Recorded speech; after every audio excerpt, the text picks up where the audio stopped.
사랑하는 성도 여러분, 안녕하십니까? 이호성 목사입니다. 오늘도 하나님께서 우리에게 어제 내렸던 비와 같이 촉촉한 단비와 같은 은혜를 내려주실 줄로 믿습니다. 교회 주변에 벚꽃이 한창입니다. 지나가면서 볼 때마다 그럼에도 불구하고 우리에게 은혜 베풀어 주시는 하나님의 사랑을 다시 한번 생각하게 됩니다. 힘들고 어려운 때이지만 우리가 일할 때 다시 믿음의 눈을 크게 열어서 우리의 삶의 주변에 하나님께서 베풀으신 은혜를 다시 한번 확인하며 나아가는 우리 성도님들 되시기를 바랍니다. 오늘 우리에게 주신 하나님 말씀은 호세아서 8장 말씀입니다. 우리 함께 봉독하시겠습니다. 제8장.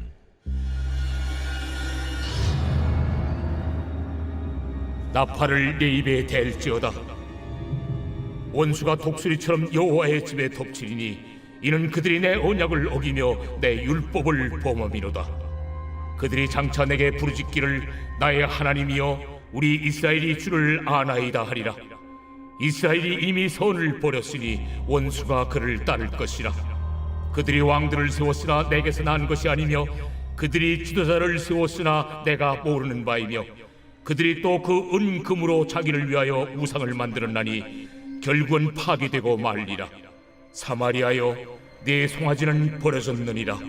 내 진노가 무리를 향하여 타오르나니 그들이 어느 때에야 무죄하겠느냐.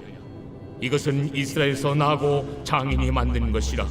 참신이 아니니 사마리아의 송아지가 산산조각이 나리라. 그들이 바람을 심고 광풍을 거둘 것이라.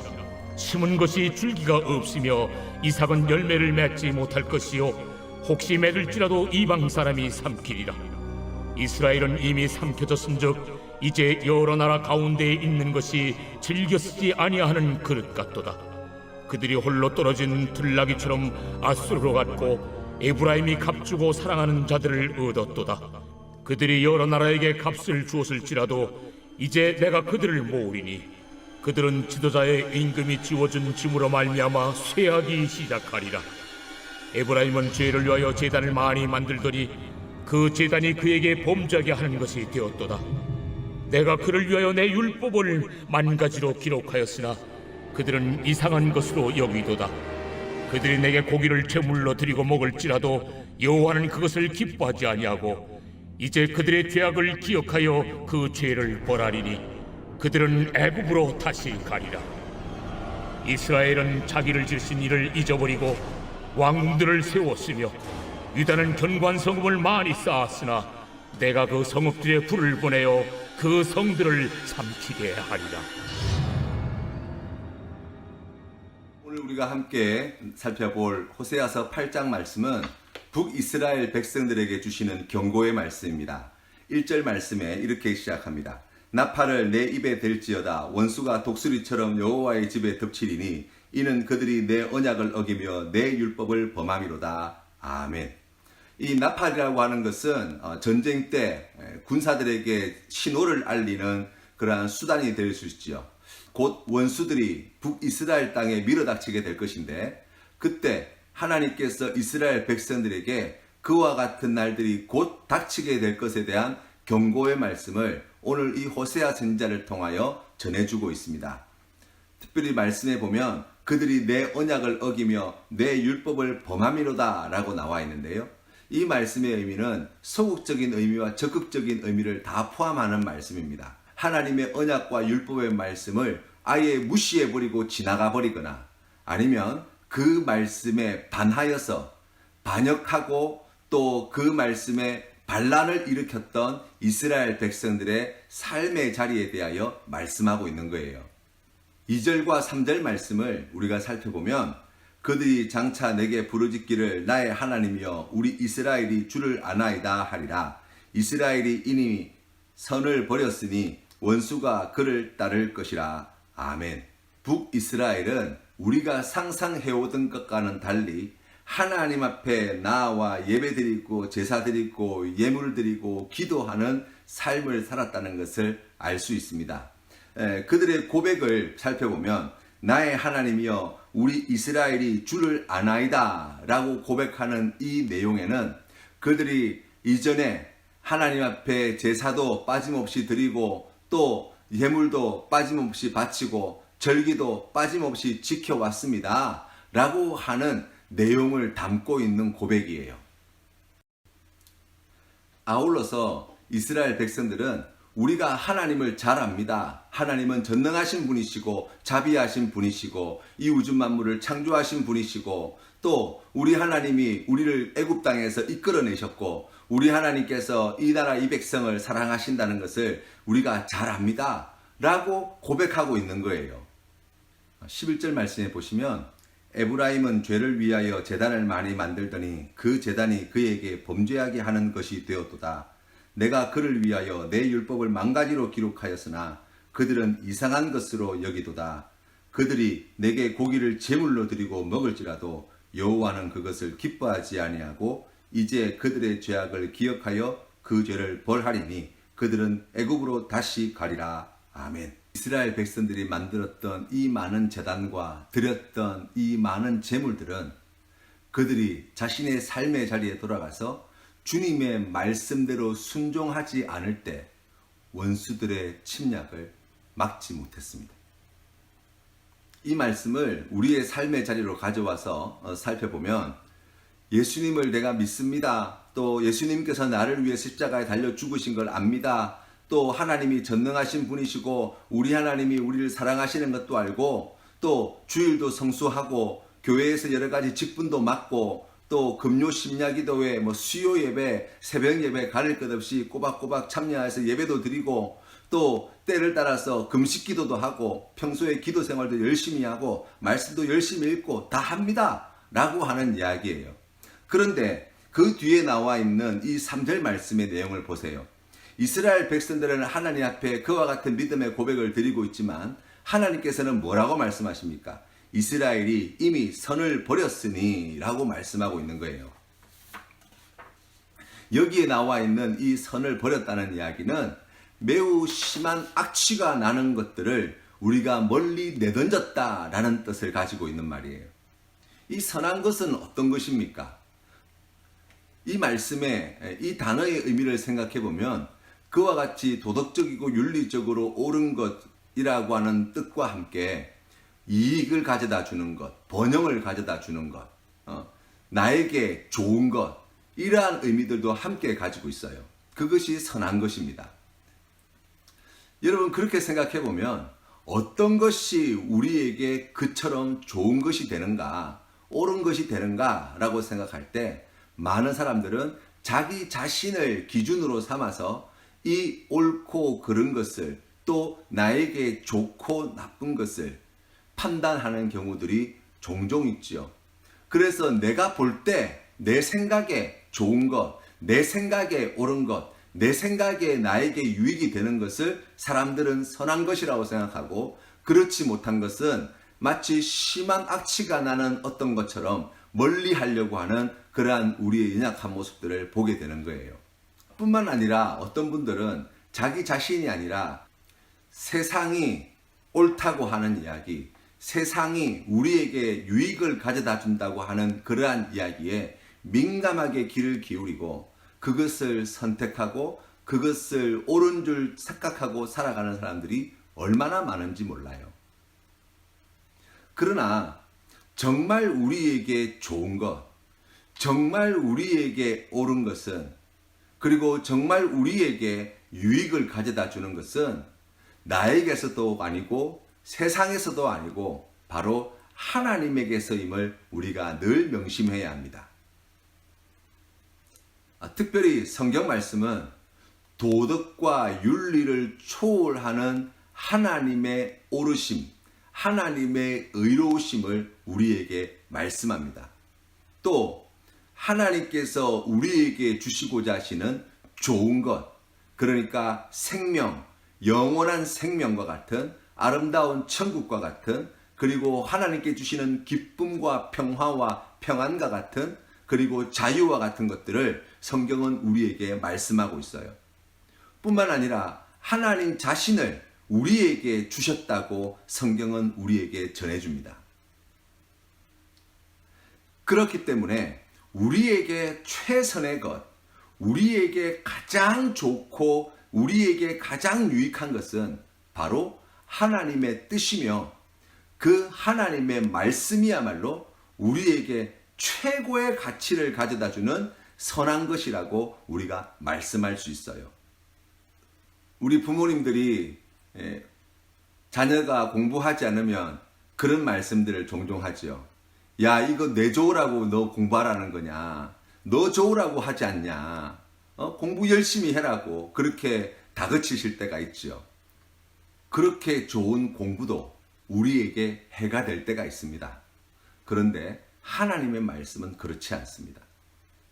하나님이 우리에게 말씀을 주신 것은 하나님 자신의 이익과 유익을 위해서 주신 것이 아니에요. 하나님 스스로에게 좀 더 보탬이 되려고 우리에게 그와 같은 말씀을 지키라고 명령하신 분이 아니십니다. 하나님이 우리에게 말씀을 주신 것은 우리에게 세상이 줄 수 없는 더 귀하고 아름답고 영원한 것을 주시기 위함이에요. 우리를 하나님께서는 세상의 그 누구보다 사랑하시기 때문에 주신 것이 말씀이에요. 그렇기 때문에 하나님의 말씀에 순종하는 삶이야말로 다른 누구가 아니라 바로 나에게 가장 선한 일이 되어지는 것을 우리가 믿어야 합니다. 한스 콩이라는 신학자가 있습니다. 네덜란드의 신학자인데요. 이분이 쓴 책 가운데 왜 그리스도인인가 라는 책이 있습니다. 이 책이 매우 두꺼운 책인데요. 이 책에서 이야기하는 내용의 결론은 하나입니다. 바로 참 인간이 되기 위해서 나는 그리스도인으로 삽니다 라고 말씀하고 있더라고요. 타락하고 범죄한 인간의 모습이 아니라 하나님께서 처음 사람을 창조하실 때 하나님의 형상대로 지음받은 그 인간의 모습을 우리가 참 사람의 모습이라고 할 수 있습니다. 그 말씀은 세상에 수많은 피조물들과 수많은 생명이 존재하지만 그 어떤 것보다 하나님이 어떠한 분이신지를 가장 잘 드러낼 수 있는 존재, 하나님 그분이 어떠한 분이신지를 가장 잘 나타내 줄 수 있는 존재가 바로 사람이라는 것이죠. 그것이 바로 참 사람이라고 이야기할 수 있습니다. 성경 말씀은 우리가 그리스도의 향기요 편지라고 말씀합니다. 샤넬 넘버 5라고 하는 아주 유명한 향수가 있죠. 오랜 시간 동안 세계 최고의 또 세계에서 가장 유명한 향수로 이름을 올려놓고 있는데요. 이 향수가 유명한 것은 향수병 모양이 훌륭해서가 아니에요. 그 향수병 안에 들어있는 향수의 향이 기가 막히기 때문이죠. 향수병 안에 향수가 들어있는 것만 가지고 좋은 향기가 나지는 않습니다. 이 샤넬 넘버 5라고 하는 이 기가 막히게 아름다운 향기를 담고 있는 이 향수는 향수병 안에서 향수병 밖으로 나올 때 비로소 향기를 발하게 되지요. 조금이라도 향수를 밖으로 내보내지 못한다고 한다면 사실 안에 맹물이 들어있는 것과 다를 바가 없지요. 또 향수병 안에 든 향수를 뿌렸는데 향기가 아니라 악취만 난다고 한다면 그 병 모양이 아무리 샤넬 넘버 5 그 향수병과 똑같이 생겼다고 해도 거기에서 뿌려지는 것이 악취만 난다고 한다면 그 안에 들어있는 것이 향수가 아니라 썩은 물이라고 하는 것이 더 옳은 이야기일 것입니다. 예수님을 믿는다는 것은 어떤 것입니까? 내가 예수님에 대해서 잘 압니다. 내가 하나님에 대해서 잘 압니다. 내가 성령님에 대해서 잘 압니다. 성경에 대해서 잘 압니다. 그게 예수 믿는 삶의 전부입니까? 아니요. 그렇지 않습니다. 우리가 예수 그리스도를 믿는다는 것은 예수님께서 가신 길을 걸어가는 사람이라는 뜻입니다. 우리가 고백하는 말과 우리의 삶의 모습이 하나가 되어질 때, 우리의 행동과 우리가 믿는 믿음의 내용이 일치가 되어질 때, 바로 예수 그리스도께서 아름다운 향기로 세상 가운데 나타나게 되어지는 바로 그러한 은혜를 누리게 된다고 할 수 있습니다. 마태복음 7장 21절부터 우리 주님께서 산상수훈의 말씀을 통해서 오늘 주제와 관련되어 이렇게 말씀을 주셨습니다. 나더러 주여 주여 하는 자마다 다 천국에 들어갈 것이 아니요 다만 하늘에 계신 내 아버지의 뜻대로 행하는 자라야 들어가리라. 아멘. 사랑하는 성도 여러분, 우리가 주님 앞에 드려 기도하는 것도 매우 귀합니다. 우리가 말씀을 묵상하는 것도 매우 귀합니다. 또 주일을 성수하고 예배의 자리에 나와 예배드리고 새벽 예배, 수요 예배, 금요 심야 모두가 다 귀한 자리라고 할 수 있습니다. 그런데 그것이 정말 귀한 것이 되는 비결은 바로 우리가 살아가는 일상의 삶의 자리, 내가 있는 그곳에서 그와 같은 믿음을 가진 자로서 믿음에 합당한, 말씀에 합당한 그러한 선한 일을 행하며 살게 되어질 때 하나님께서 우리의 예배를 기쁘게 받으시고 우리의 찬양을 기쁘게 받으시고 세상 많은 사람들이 우리를 통하여서 예수 그리스도의 이름을 아름다운 이름으로, 구원의 이름으로 듣게 될 것이라는 말씀입니다. 우리가 오늘 주신 말씀을 마음에 새겨서 우리가 믿고 있는 것, 또 알고 있는 하나님, 또 우리에게 주신 그 귀한 말씀의 의미들을 우리가 다시금 생각하며 나아갈 때 오늘 내가 살아가는 바로 이 일상의 삶의 자리가 바로 주님의 말씀에 순종하며 나아가야 될 부르심의 자리며, 우리가 주님의 말씀에 순종하여서 선을 행하게 될 때 우리를 통해서 예수 그리스도의 이름이 아름다운 이름으로 우리를 통해서 하나님의 그 놀라우신 사랑이 세상 가운데 많은 사람들이 우리를 통해서 예수 그리스도 앞으로 돌아오는 놀라운 복을 허락해 주실 줄로 믿습니다.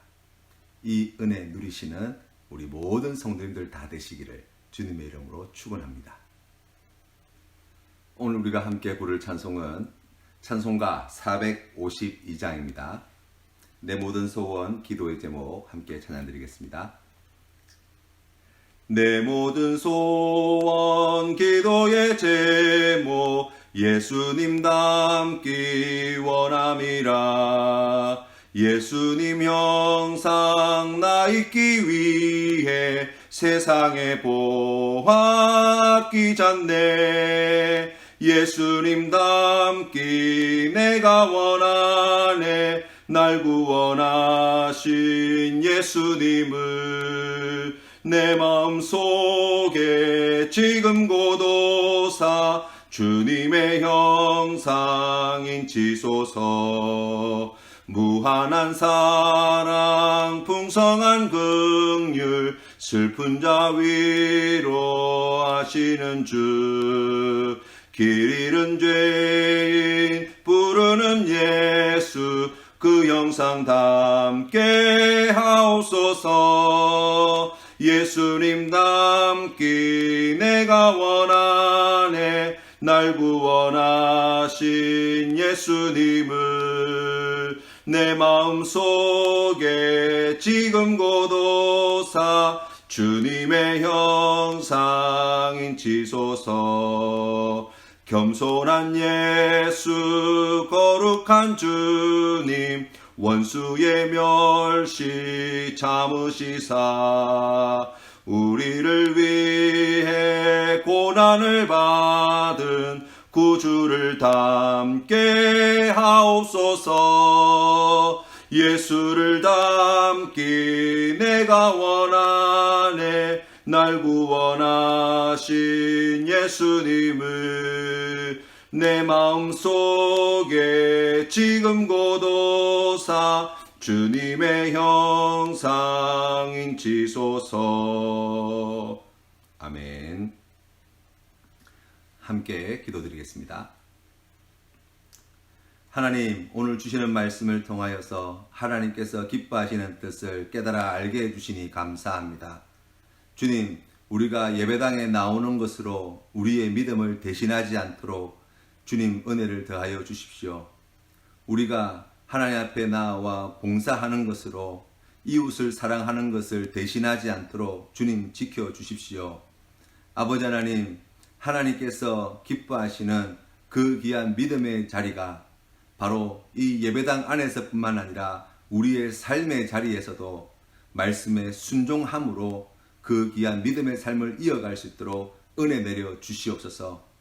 하나님, 그리하여서 하나님께서 기뻐하시는 선한 일을 행하는 데에 힘쓰는 오늘 이 하루가 되게 하시고, 그것을 위해서 하나님의 도우심과 은혜를 구하는 우리 귀한 성도님들 다 되게 하여 주시옵소서.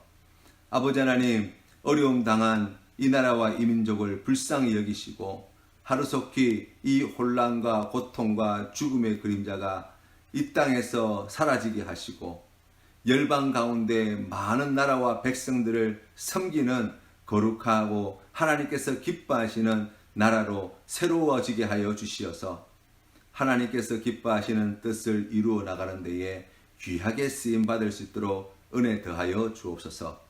아버지 하나님, 어려움 강한 우리 믿음의 지체들을 주님께서 불쌍히 여겨 주시사 오늘도 필요한 모든 것에 부족함이 없도록 자비를 베풀어 주시옵시고, 하나님 아버지께 큰 영광 올려드릴 수 있도록 인도하여 주시며, 아버지 하나님 말씀에 순종함으로 나아가는 오늘 이 하루가 될 수 있도록 성령 하나님 충만히 임재하여 주시옵소서. 간절히 구하옵고 예수님 이름으로 기도드립니다. 아멘.